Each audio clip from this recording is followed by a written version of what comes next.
الرحمن الرحیم۔ حضرت سیدنا حسن رضی اللہ تعالی عنہ سے روایت ہے کہ میں نے حضرت ہند بن حالہ رضی اللہ تعالی عنہ سے نبی کریم صلی اللہ علیہ وسلم کے ہنسنے کی کیفیت کے بارے میں سوال کیا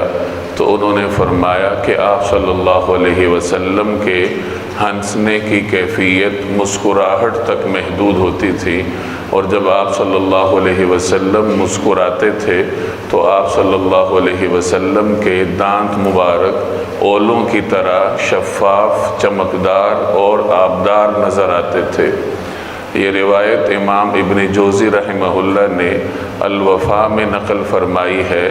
جس میں نبی کریم صلی اللہ علیہ وسلم کے تبسم فرمانے کے انداز کا بیان ہے۔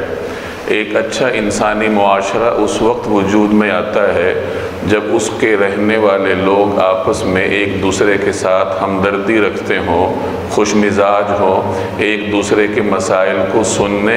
اور حل کرنے کی صلاحیت رکھتے ہوں۔ یہی وجہ ہے کہ نبی کریم صلی اللہ علیہ وسلم نے تندخوئی کو ناپسند فرمایا ہے، کیونکہ خشک مزاج انسان دوسروں کے مسائل سننے سے عاری ہوتا ہے۔ دوسری طرف آپ صلی اللہ علیہ وسلم نے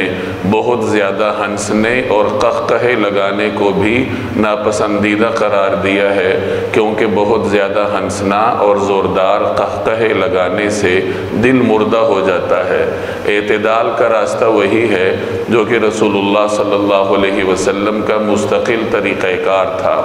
جس کا بیان آج کی روایت میں حضرت حسن رضی اللہ تعالی عنہ کی زبانی آپ نے سنا کہ انہوں نے حضرت ہند بن حالہ رضی اللہ تعالی عنہ سے نبی کریم صلی اللہ علیہ وسلم کے ہنسنے کی کیفیت کے بارے میں سوال کیا تو انہوں نے فرمایا کہ آپ صلی اللہ علیہ وسلم کا ہنسنا بس مسکرانا ہی ہوتا تھا، اور جب آپ صلی اللہ علیہ وسلم مسکراتے تھے تو آپ کے دانت مبارک اولوں کی طرح شفاف نظر آتے تھے۔ یہی نبی کریم صلی اللہ علیہ وسلم کا مستقل طریقہ کار تھا کہ آپ صلی اللہ علیہ وسلم کے چہرے انور پر ہر وقت ایک دل فریب مسکراہٹ چھائی رہتی تھی۔ چنانچہ حضرت جریر رضی اللہ تعالی عنہ ایک صحابی ہیں، وہ فرماتے ہیں کہ جب سے میں مسلمان ہوا